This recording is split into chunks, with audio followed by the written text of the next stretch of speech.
Hello there, thanks for stopping by and welcome to Messing About with a Narrowboat. In this episode, we're messing about with 12 volt electrics. So picking up where we left off with the AC first fix, we're going to start the DC first fix. And it's a bit more complex than just running a few cables. There's a lot of thinking to be done.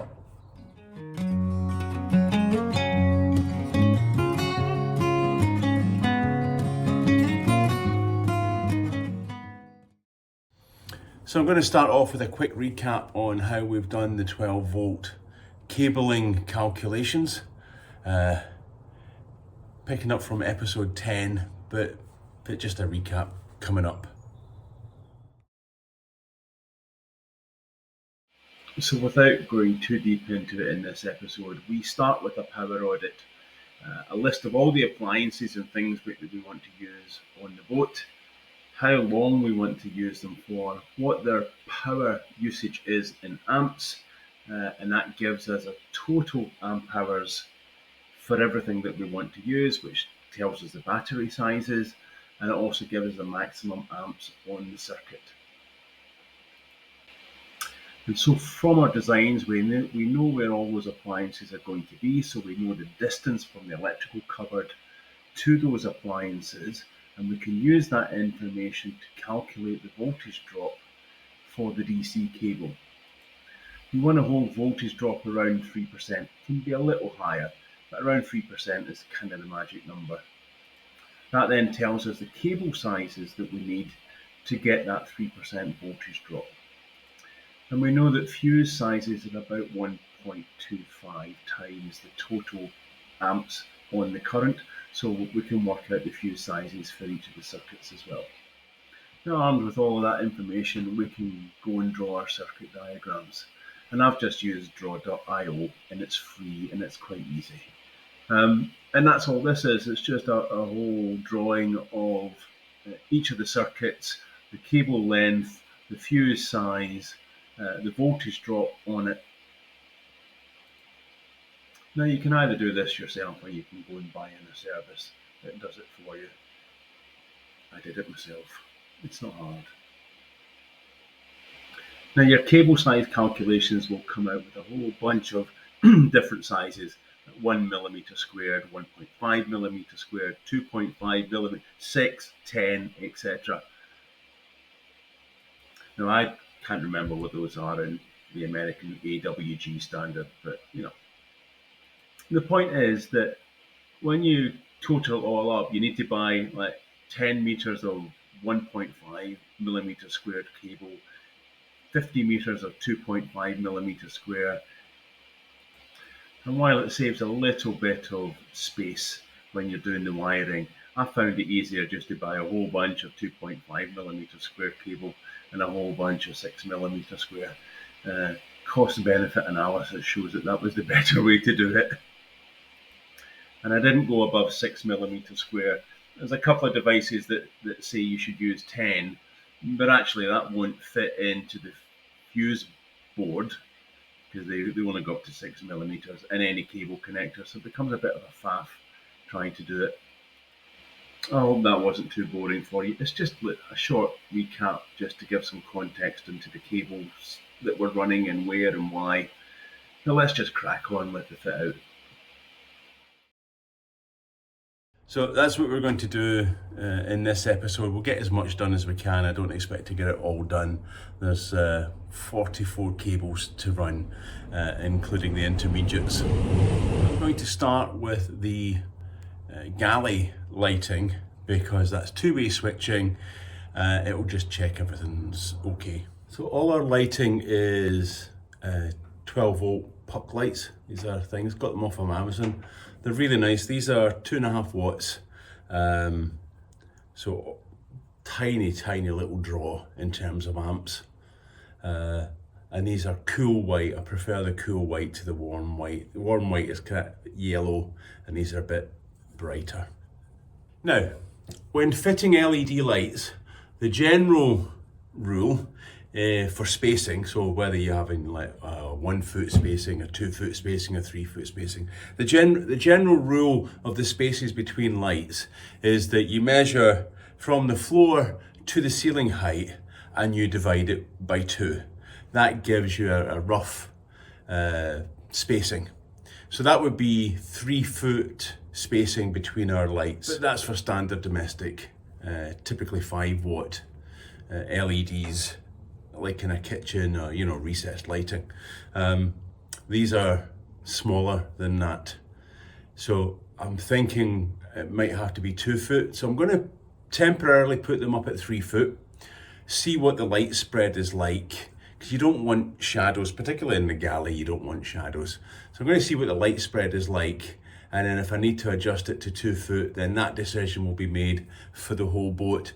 What I don't want on the boat is when you walk in and you've got lights at that space, lights at that space, lights at that space, and it's all not symmetrical. It's got to be symmetrical, otherwise it just looks crap. Well, to me. And I said in the previous episode, all our cabling is going into this electrical cupboard. Now, whether I have a fuse panel on a door here or I have a fuse board up here, I'm still working that out. So I'm going to make sure that my cable runs are long enough, just excess. I know it's expensive to have excess, but just excess. Trim it all off as necessary. So I'm going to be running all the cables under the gunnels, and I haven't got the cable tray in yet because chicken and egg. I need to put the cladding in before I put the cable tray in. I need to put the cables in before I put the cladding in. So I'm just going to stick some screws in along the battens just to rest the wires on temporarily.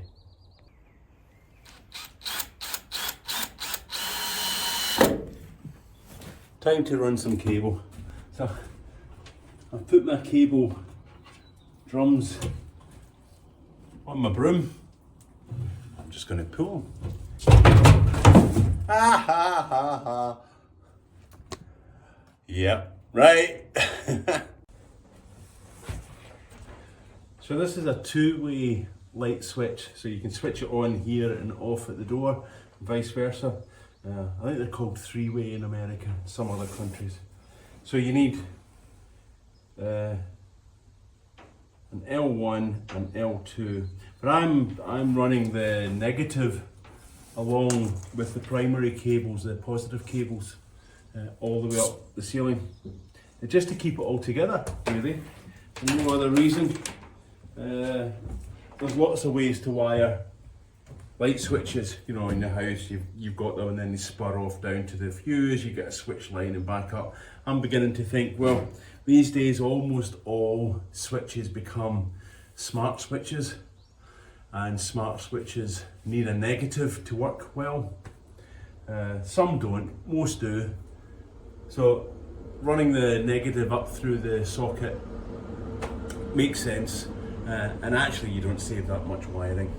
See, just starting to run the DC cables. They'll all go up into the cupboard.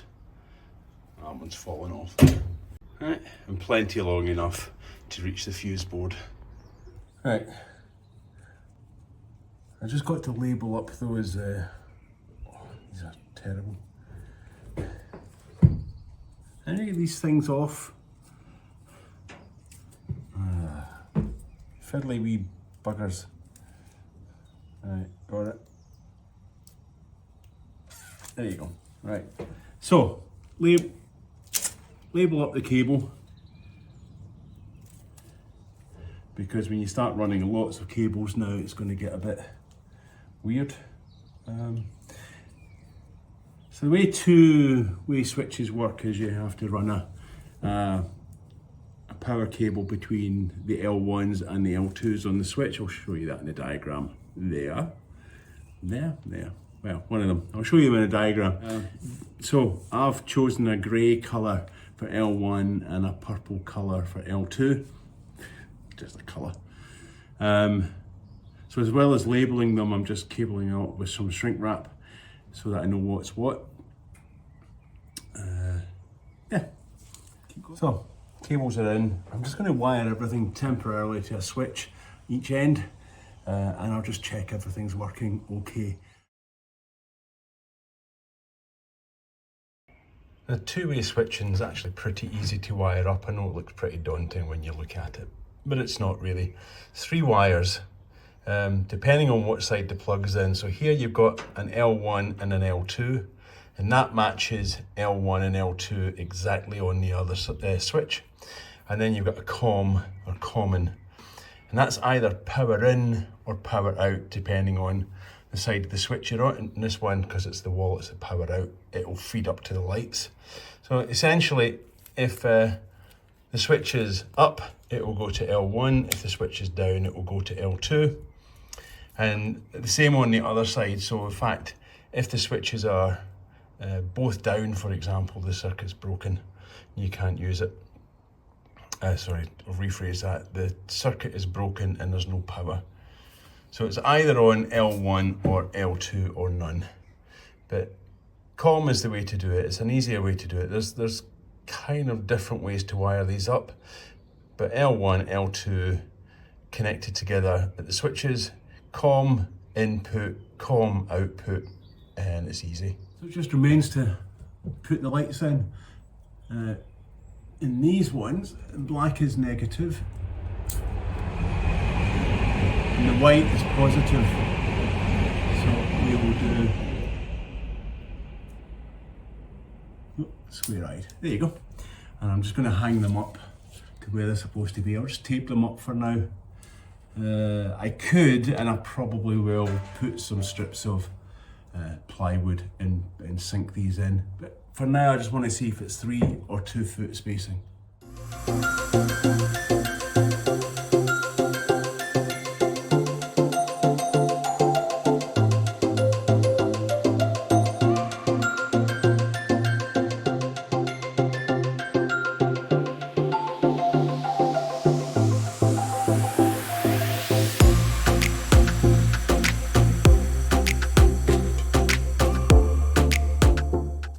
So that's the lights up. Yes, I know the wires are too long. Yes, I know they're not in conduit. Yes, I know they need to be ferruled at the sockets. But this is just a temporary rig. And of course, I brought 6 lights with me because I can't count and I need 7. Brilliant. So time to do some testing. Now, I've got a wee battery. This is a 20 amp hour, 12 volt, doesn't need to be much. I could have brought a bigger car battery, but yeah. And I've got a little connectors, and this is inline fused with a fuse appropriate for these lights. Wago's at the other end. So all we need to do is plug the COM into the circuit, and the negative, I've got the cable cutters. Right, as I was saying, the negative into the circuit, and in theory, if you want to watch me blow myself up, connect these to the battery.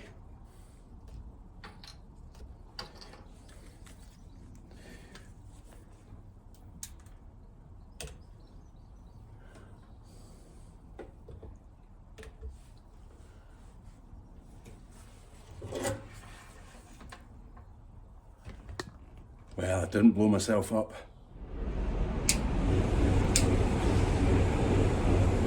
And it's not working. Okay, then we're going to figure out why. I wonder if I've put the thing on the port side. A bit of diagnosis later. Multimeter on the battery, multimeter on the cables. Turned out, it's a simple case of RTFM. Read depth in manual. Twice. The white wire wasn't positive, the white wire was negative. Let's get this battery connected. Positive, always positive first, then the negative, and we have lights. And switch them off, switch them on. Because this is two-way lighting, you go to the other switch and you can switch them off and switch them on. But it's now the middle of the day. For once, rather annoyingly, it's sunshine, so I can't tell if the lights are bright enough or not. Oh dear. So shut all the doors, blocked out as much light as I can. So if I switch the lights off, there's still a bit of daylight in there. If I switch them on, I don't think that's enough light. I really don't think that's enough light. I think we need to drop them to the 2 feet mark. Proud of myself though, the lights and the wiring works.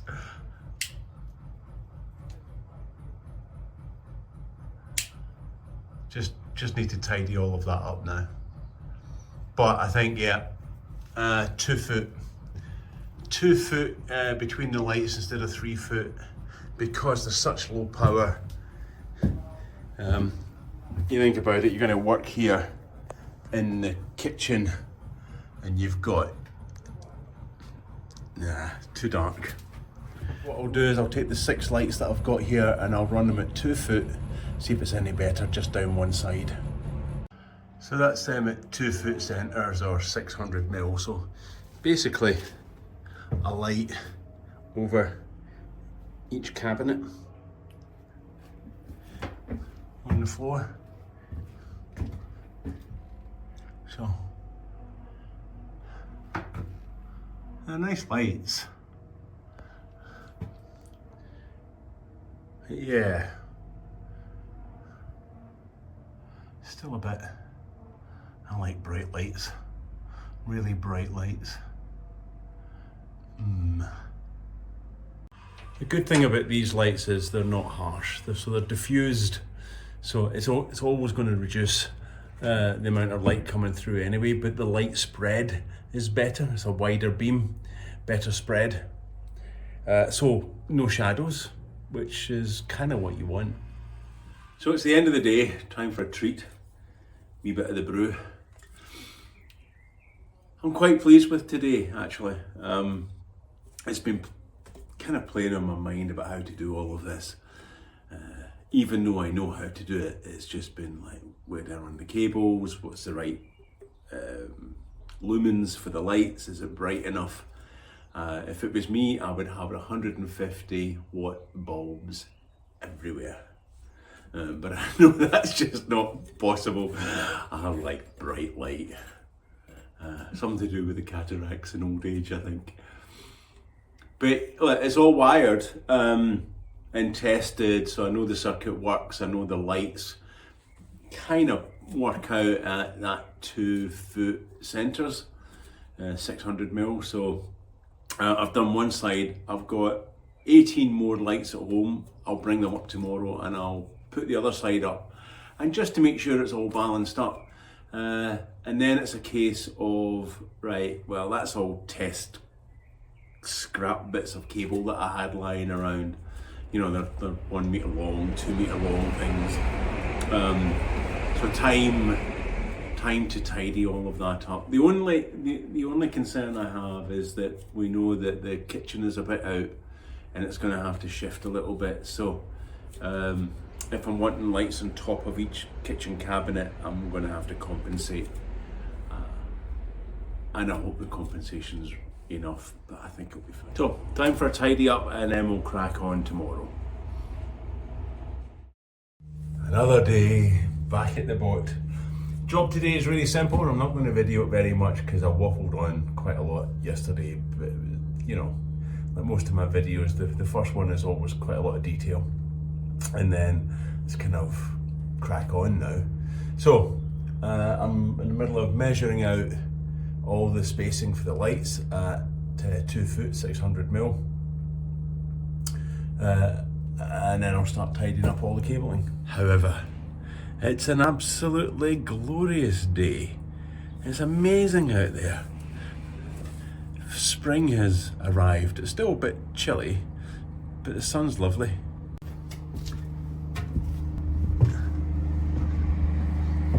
Wow, look at that. Gorgeous. Lots of boats out.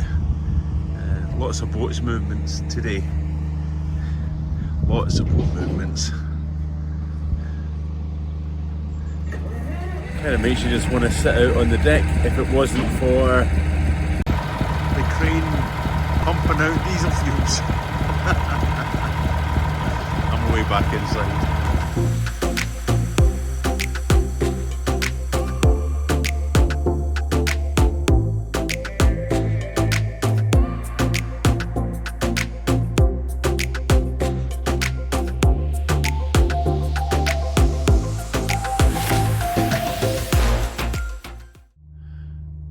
So I've added the 2 extra lights. So we've now got 8 lights, or 9 lights in here. I think it's just my eyes need to adjust to it, but it is pretty dull. I think I'd akin it to a nice dimmed living room light, nice and ambient. So I think it's going to need some LED light strips along the ceiling, certainly when you're cooking, because Jings can't see a thing. I know the camera's not showing it up very much because the low light function on my iPhone. That's it off.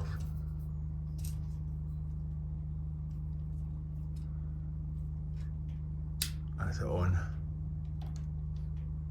So what did you do in your boat? Did you set them out at 2 foot, 3 foot, 1 foot, 6 inches? It's just a big mixed bag. I think 2 foot is okay. Maybe a foot in the galley, just to give it more light, but I can deal with that. I've taken all the lights down. It's now time to start running conduit. Bit of spray foam trimming, bit of drilling. It's going to take a while.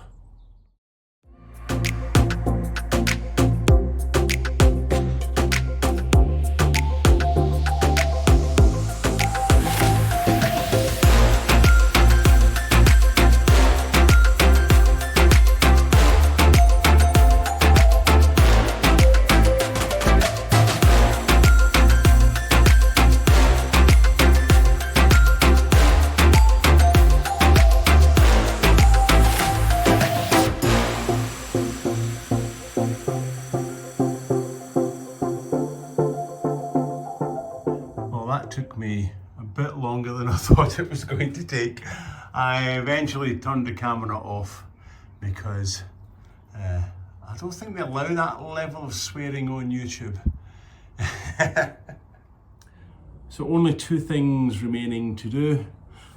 Spray foam that conduit in just to glue it up, and then shift everything over to the other side, and I'll do the port side. And drilling the holes, it just makes a right old mess. Time to wrap up the day. It's been a successful day. That's all the wires in, all the conduit, all nice and neat, all stuck up, just waiting all to dry. Today's challenge is I'm going to put up loads of strips of wood, cut a hole in them and fit the lights.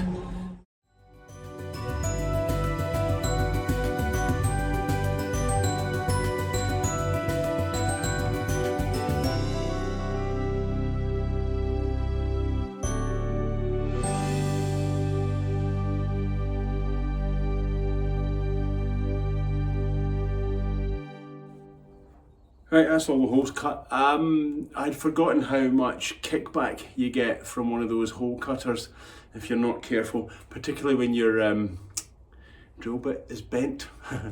And I also forgot how much dust they threw out, and my cup is, well, full of sawdust. Oh.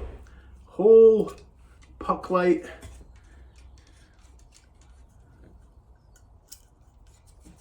Snap it in. Oh, that's a bit difficult when it's not fastened in. Anyway.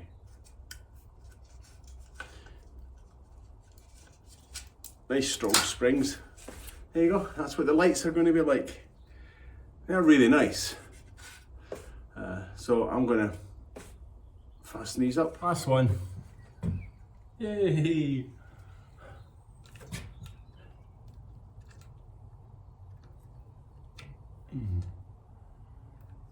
White is a negative, get it right this time.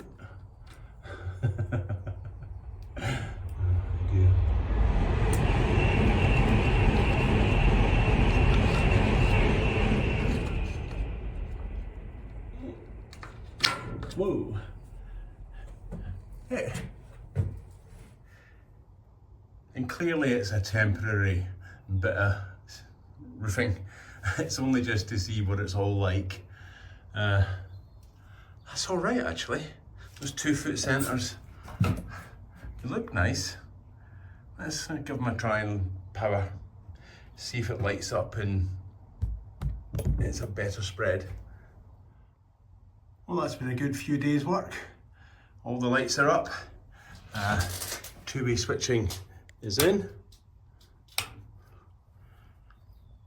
It's still a bit ambient light. It's not too bad. It will need supplemental light, but it's all right.